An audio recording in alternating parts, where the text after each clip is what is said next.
Welcome to another My Sorare Journey episode. It's been a little while, so I've got a lot to update you on. In this episode, we're going to be looking at my teams, how they look for next season, whether I think, they're podium worthy or where I'm trying to position myself. A couple of transfer speculation, plays I've made, try and profit in the meantime, and just everything else in between. So yeah, let's get into it. I guess we'll start with a big move up to rares. I'm not completely moving up to rares. I just want a little bit of the pie just in case, anything happens. I've got 99% of my value in limiteds. Let's reduce that down 80, 85, just in case, say rare awards went up, I'm ready for that. Say we get a rare limited pro division, I'm ready for that. It just makes you a little bit more adjustable if you have, multiple scarcities. So that's what I've done. This looks to be the team we're going to be playing in All-Star next season. All-Star is definitely the league you want to be playing in if you're in the rare division, because obviously, you've got the E threshold, so you can earn $25 every game week for hitting really reasonable score of 250 points. And obviously, you don't need the top scorers. These players, you might not know them. They're just kind of run-of-the-mill, putting up nice average scores that can consistently hit the thresholds and occasionally hit rare rewards. I really think you need to position your gallery and where you want to be achieving. Yes, everyone wants to win divisions, but ultimately, can your team do it? Do you have the budget to stretch there? I've already kind of overspent on my budget and had to readjust. We'll talk about that in a little second, but basically we got a little Celtic stack because obviously they're the boys. Callum McGregor and Maeda seem relatively cheap considering to the scores they could put up, especially if McGregor's going to play a bit more forward next season. That's yet to be seen. Vinicius Souza is kind of one of those transfer plays, but also ready for a possible limited under 23 pro division where you can mix rare and limited cards, because obviously I don't really have any. So I was like, well, if I cover both bases, he's currently looking to get a transfer. Celtic's in for him, PSV are in for him. I think it's Fenerbahce maybe are in for him. Club Bruges. It's all these big clubs where dominant sides in their league where I don't really see a downside to having him. And then when you consider the teams he goes to, if he goes to PSV and comes to Sangari, he's so undervalued compared to where he is now. So I think he's a great pickup. I've already made a little bit of money if I was to sell him, but I'm holding until I see which transfer team he goes to. And then we have Tapsoda. I think he's really undervalued on the platform. Like, if you are looking to get into, under 23 rare team, I don't know why he's, not in more teams. A really consistent, great AA scores. Only issue at the moment, looking to move to Newcastle, but for me, that wouldn't really dampen his scores too much either. He wasn't completely nailed at Leverkusen last year until there was an injury, but he did come back from an injury himself, and then at the end of the season, he was, pretty elite, so that doesn't shock me. And then we got Vulcan here, and he was what I was talking about on the overspending, so I'll just go straight to my little Twitter thread on it. So if you don't follow me on Twitter, I'd suggest you do. It's a lot easier for me to post stuff rather than having a complete video on it. But basically, one of the friends of the channel, Josh Forth, he came in and paid 1.3 ETH, which is an absolute ton of money for my Joe Hart. So I got about £1,900 for my rare Joe Hart, which I bought for 1,600. And in the meantime, I also earned a threshold off it. So it was great. But I had to let go of Joe Hart. And basically, the synopsis of it is, I'll let you read it here, but I wasn't able to afford the defenders I wanted to go with him. I obviously wanted a defensive stack in the form of Kamikar, Vickers, Starfelt, but they're just too expensive. I'd end up spending, 2.5 free ETH on, just defenders, and that wasn't what I'm looking for in this team. I'm looking for players that, consistently hit thresholds and occasionally hit rewards. Those type of players, you need to surround them with good players, so you're constantly hitting stars or tier ones, a bit like I play in limited. So ultimately, I didn't have enough money. What I was able to do, I made a good profit off him, upgraded my limited goalkeeper from Alexander Schlanger here to Joe Hart. I also got a champion version just because they were out and, they're a little bit more collectible, especially for a Celtic fan like me. It really made no sense not to. And then, I bought Vulcan for 0.55. So, save myself an absolute load of ETH, got an upgrade to my limited challenger team, and they're very similar scoring. They both got European football. As long as they both stay fit, and Vulcan is first choice keeper, I think it's a really good trade for me. But at the same time, it's a great trade for Josh because he has, I think it's Kamikar, Vickers, and it's like together they'll be absolute monsters. But without them, you're just going to be losing to the players that do have them together. So that's kind of how it's went. I'm, pretty happy with it. Left me about £770 to play with, and that's pretty much still in my ETH balance at the moment. So we'll see what we can do with that. Once we go through the teams, we can establish weaknesses, see if there's any good transfer news for anyone. But yeah, that's pretty much how we're sitting. So before I take you on to my teams in Limited, which I'm so excited for next season, I'll talk about, a couple of plays I've made on the transfer market. as fresh as 1 hour ago, we've got Riyad Boudabous here. So St Etienne have just been relegated. I saw this card for £37 on the auctions finishing soon. I had about 3 minutes left to go, and I was like, I think he's been pretty decent this year. I wouldn't expect him to stay around in St Etienne. Obviously, it's completely possible he does. But I found out after I'd even won the card that he's also out of contract. So for £37, yes, it's not guaranteed. That's why no one's touching him. That's why he's so cheap. But he doesn't have a team. He's looking for a new team. If that's in the French league, pretty similar scores. He goes up to, £200, £300 player. If he stays at St Etienne, he's committed to it, probably goes down £25, you lose a little bit. What I'm saying basically is that upside is so much bigger than the downside here, where if you've got patience, a card like Riyad, I think is a great pickup to try and flip for money, especially if he gets linked with a couple of clubs. I was looking on Twitter, there wasn't really any links, but, imagine he's linked to the Pro League. He's going to absolutely dominate there. It's kind of a similar story with Tom Rogic, but obviously, I collect Celtic cards, and I already had a Tom Rogic Unlimited, and I was like, well, I'll just get the rare card. He's about £58 I got him for. This is a rare card with a player that's committed to leave Celtic, so he's looking for a new club, and it's like, his upsides are £500-600. He could be an absolute dominant player in so many leagues. Like, for me, most likely, I think he probably wants to move closer to home, but I think he's already ruled out Australia. So, Australia would be a nightmare because they're not covered by Sorare at the moment. But, what's closest to Australia? Well, Qatar, who he's linked with in the summer, which would be a disaster, not covered. J-League, K-League, which would be an absolute massive win because I think he'd be one of the best players in the league there. Obviously, I'm slightly biased and it's all these, potential theories. But if you buy 5 of these players for, between £30 and £60, you just need one of them to pay off to get all of your money back. And, I think it's a good play. It's obviously a high risk play. You have to have, enough teams ready to do that, or you just have to be a full-time trader. But yeah, we'll see how those go. Stelios, it's just one of these where I've played under 23 so much. I see the high cost of these players. I look up an 18-year-old that could be playing for one of the top, Pro League sides consistently next season at centre-back, which is, a kind of OP, overpowered position in Sorare where they get, easy points. £27, I honestly don't know too much about him, but it's his rookie card. He's at 18, already getting in the side. If you hold this card for 2 or 3 years, I would say it's almost impossible to lose money on him. He's only going to get better. He's already playing at a really good level. I really expect him to, step up. And for £27, you shouldn't really be turning your nose up at that. We spoke about Vulcan already. Unda was basically one of those where I was late to the party. I had a couple of good teams currently in the Nations League, and I thought, I'm just going to go out and spend big. Turkey have the easiest fixtures. They're playing like Luxembourg and the Faroe Islands. So I was like, yeah, everyone's clearly aware of it. He's pumped up to like from £100 to £150, so 50% rise just for this tournament. I was like, yeah, do you know what? I just want to play, continue, and see how it goes. And yeah, it's been a disaster. The Nations League is just DMPs everywhere. I haven't had time to research expected lineups and all the rest of it, so it was more of a fun play. I did think I could win a little bit of money back from him, and I think I've only got a tier 2 at the moment. So yeah, these things happen. Etienne Green, I've just been in this position where I see under 23 goalkeepers in that £100 range, and I'm like, if they get a move, they're a £1,000 player, maybe a little bit less, £700 player. Etienne Green was linked with, I think it was PSV at the time on Twitter, and I just had to buy one. I think he's up slightly. If I was to look, I could probably sell him for maybe £10, £20 profit at the moment. But I'm willing to take the risk on a couple of those goalkeepers, especially during the transfer window, because if he doesn't get a move, he's still young, he's still got the potential to get the move in at Christmas time. So yeah, I think they're good holds if you've got a gallery my size where, you've got teams ready to go for the next season, you've got a bit of excess cash, either make that cash into more cash or buy players for depth in the team. And I'm trying to do a bit of both, really. You can see the champion editions of Celtic cards. I want to have as many Celtic cards as I can, just for my own collection. So to get, Champions cards, which you get for winning the league, seemed, pretty cheap cost here, just £10 for a couple of collectible cards. I went for the youngsters, so, they do have that long-term progression if I do hold them. And yeah, we'll just see how they go.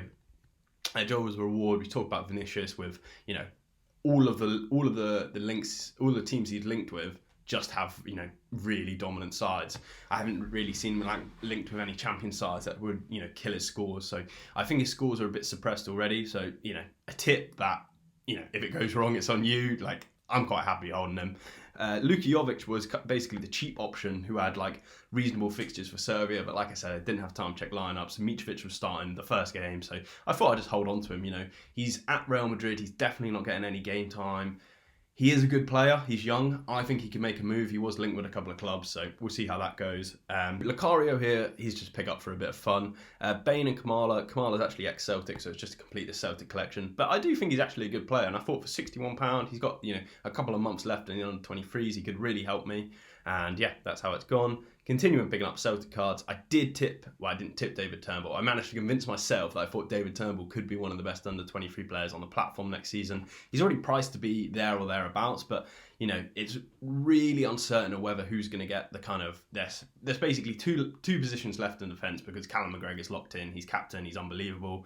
And then you have Turnbull, Maeda and O'Reilly. So there's two positions for them to occupy, and it's like, who's going to get them? I personally think it will be Turnbull and Maeda, providing there's no transfer news such as Vinicius Souza coming in, whereas a lot of other Celtic fans think it'll be O'Reilly and Maeda, and that's just the way it is, really. We haven't really seen them both fully fit, ready to go. It could be a massive rotation between all three. I think that's highly likely as well. I've heard Ange likes to rotate a lot, and this season he really didn't have the opportunity to, so yeah. We'll see how it goes, but I'm hoping Turnbull can be an absolutely unbelievable player. If it's Matt O'Reilly that's chosen to, take that position, same. I think he's 21 as well, so another absolute unbelievable scorer. Unfortunately, he's not on the game. Otherwise, I would buy both and just hedge the opportunity. And then next one, if you would have watched my last video, the world's most hungover pack opening and the happiest pack opening ever, I won Cameron Carter-Vickers for coming like 12. It was unbelievable. Bart here, it's basically just another play. He was linked with taking the Anderlecht first spot as Van Bruggen.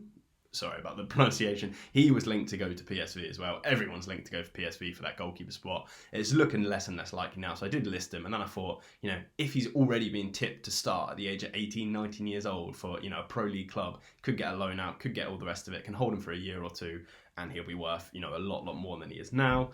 I think that's pretty much all of the interesting news. Besides that, it's just ex-Celtic players and current Celtic players I think are kind of good value that can get a move, like Julian and Ayeti. But yeah, that's pretty much all we've picked up. We still have 0.5 to improve, and let's see how the teams are looking for next season. So next up, I just want to show you the depth in the under-23s limited players I have. My goal for under-23s limited is to win, is to podium as much as I can. I want to be top of the best. I want to be top of the top, So this is the first squad, probably the most likely team I will be playing. Obviously, there's a couple of question marks in there, so I've got the depth to work around that. But, Donnarumma, hopefully he nails down that first team spot. Hopefully Navas gets a move. If he does, I'll be playing Donnarumma every week for those almost guaranteed clean sheets.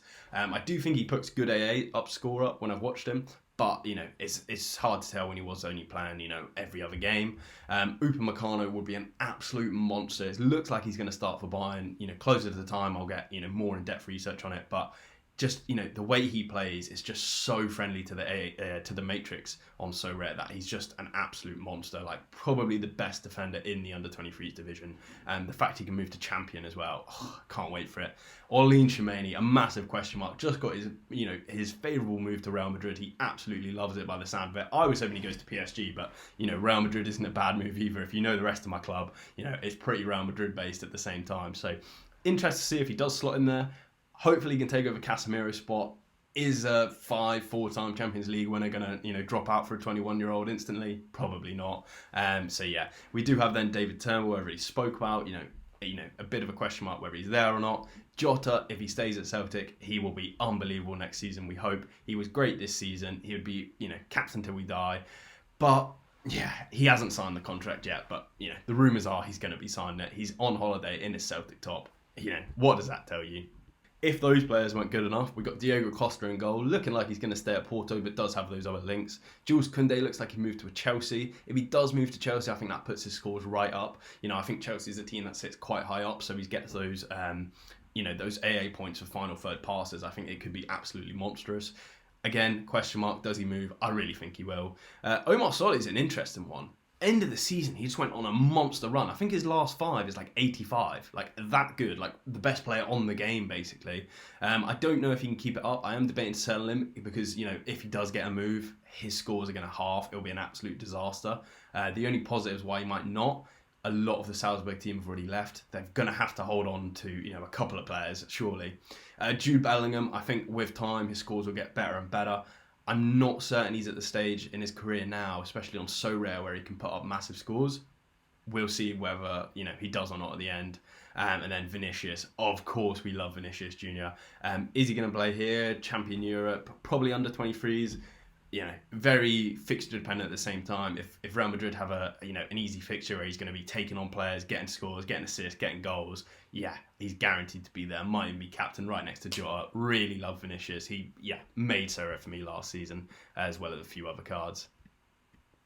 And again, we're just when I'm talking about depth, I learned the importance of depth towards the end of the season last season, where it's like, don't just have 5 cards. You want to play fixtures. You want to know who's best against who. If there's a tough fixture, you can rotate out, make a weaker, say all-star team, and really focus on that league you're focusing on.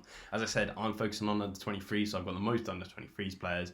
Maduka Okoye, he was one of those really cheap under 23 goalkeepers I picked up. I really think he'll get the Watford spot. If he does, I think it's 42 games a season in the Championship with lots of saves to be made, lots of potential points there. He's going to be a boom or bust player. So if you really are looking to hit those top scores, a 60 from Donnarumma isn't going to do it. But an 80 from McCoy, it's that risk-reward trade-off. So do you want to push for, podium spots? Are you happy with tier 1 or bottom tier 0?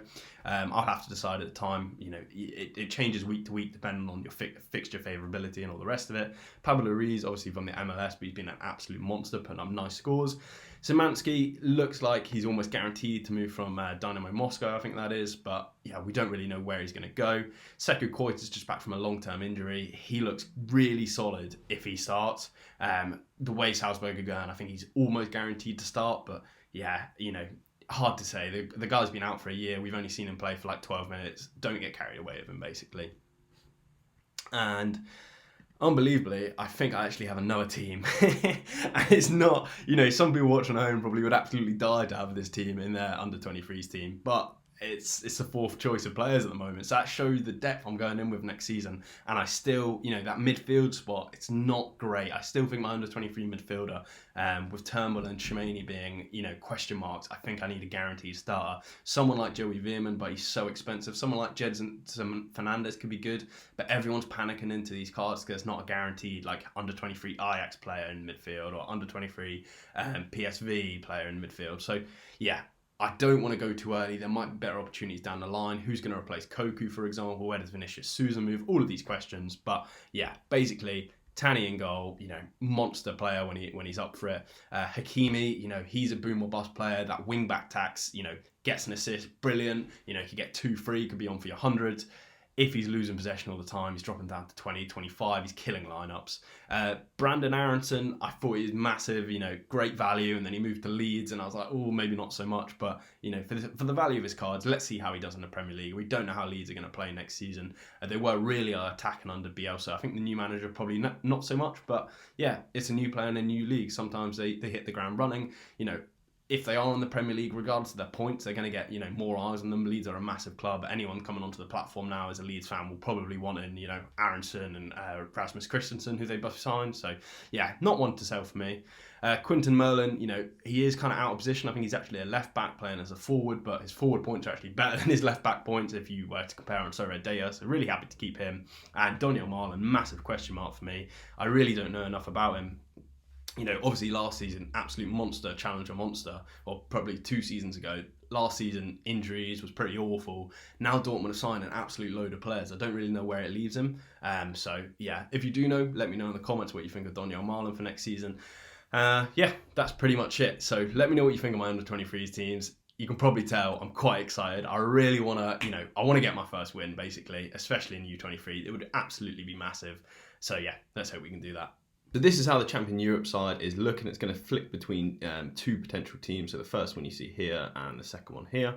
So, looking at the teams you see, pretty common, Messi, Neymar, Cruz, almost impossible to drop, really. They're such high averages. They've got that really strong AA game where you just, whoever they're playing against, they're going to get big scores, really. Cruz dropped off a little bit towards the end of the season, but I suspect he'll be back. There was a lot of harder oppositions. Obviously, the easier oppositions, you take on more players, you make more passes, you have more control of the ball. It's always going to be more helpful. The issues are in defence. We had the Sevilla stack, which we did enjoy, but it's obviously getting broken up. They've already lost Diego Carlos. I think it is. And then Jules Koundé is most likely to go to Chelsea. I said I think that could improve his scores, but obviously that's a bit unknown, yet to be seen. We need to see how he slots into the team, if he slots into the team, and how he scores around that. So, defence definitely a place we could improve on. And then, the goalkeeper matrix is so confusing because, if you want a solid 60 points, that's going to be great. But if you want the podiums, you need, more than that. You need lots of saves. And by weakening Sevilla's defence, if Bono's a good shot stopper, it could be a good call, but also you run that risk of, letting in more goals, less clean sheets overall. And that's still something I'm trying to battle internally, really. And then we have a little bit of depth, but not as much as we'd like. So if Diogo Costa is going to start in goal for Porto and the under-23s, then you'd have Donnarumma probably playing the championship side, champion Euro side.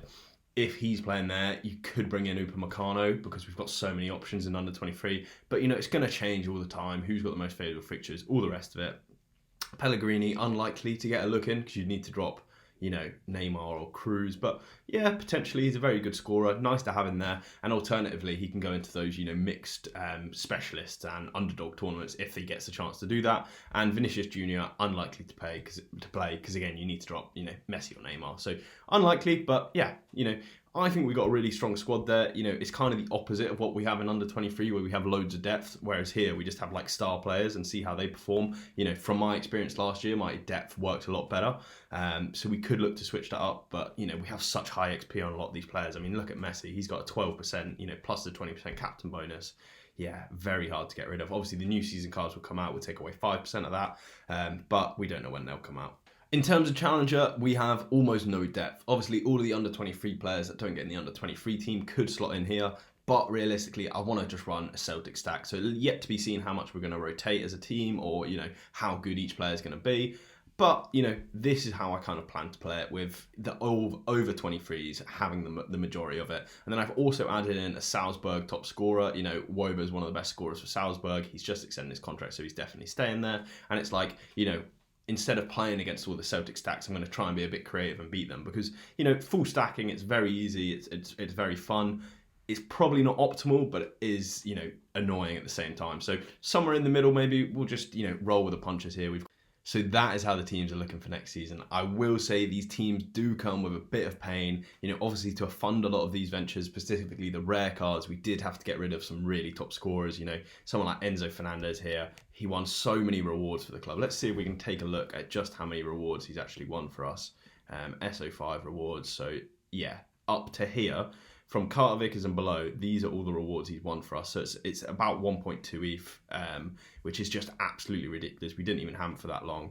And if you look at kind of the price graph of how we were, selling him, it's not the worst. That's to be fair. Oh, well, that was a flip. Sorry. This is where I sold him. So it's not the best, just below he had this little spike and now he's come down again, £100 short. But we have used that money and made some money in the rare division ourselves. So it's not all lost. I'm just saying, we had to sell the River Plate guys. I'm trying to sell at the top here. I must, I've obviously missed it like a little bit.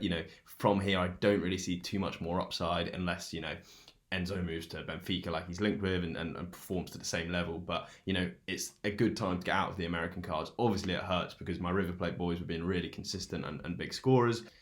So you'll see the exact same with Julian Alvarez. I sold him here for about £294. I have no idea why he keeps going up. I've come to the realisation he's probably not going to play that much for Man City. Obviously, if he does, that'd be great. His, scores will go up, price will go up. But it's looking very unlikely for me. And yeah, it's looking to look like we're seeing that dip now, especially for Alvarez, as his season's coming to an end very, very shortly. So one I do really want to talk about is this Jaden Braff sale here. So, if you know about Jaden Braff, you've been watching the channel for a long time. I bought him for last season around the £100, £200 mark. I really thought he'd get a move. There was only 27 rare cards. So, it was one of those, unlikely to go wrong scenarios, long term at least, because he's only 19 years old, a high prospect. He didn't get a move last summer, so he ended up playing in the Man City Academy. So he's unscorable on the platform. I diamond handed him. He finally got a move to Borussia Dortmund, and I had that decision. Do I sit on him? Do I wait? Do I see how good he is? Is he the next Jadon Sancho? And I thought, do you know what? I'm going to cash in now. If he hasn't been playing recently, to slot right into that Dortmund team is going to be very hard. I was the first card to sell him. I sold him for £552. I thought, do you know what? In a year, year's time, probably about 5x, maybe just under that. And yeah, someone went and sold him like the next day for 821, which seems absolutely outrageous to me. I negotiated for very long on Discord. I think we both got a fair deal. So I don't know what happened here, and you can see by someone paying just above me there. Maybe I did undercut myself a little bit. Maybe I could have got a little bit extra value for him, but ultimately it doesn't really matter until we see how he plays. If he's not playing, for a whole year again, I've got a great steal on that. And again, if he becomes Jadon Sancho and starting every day for Dortmund at the age of 19, that guy's got got the better deal out of this. But it's just one of those cases where the best thing about Sorare is you have these utility for the rest of their life. If they're injured, if they've moved to a team that's unscored, sometimes it's just best to sit on them and wait, and that's where we are.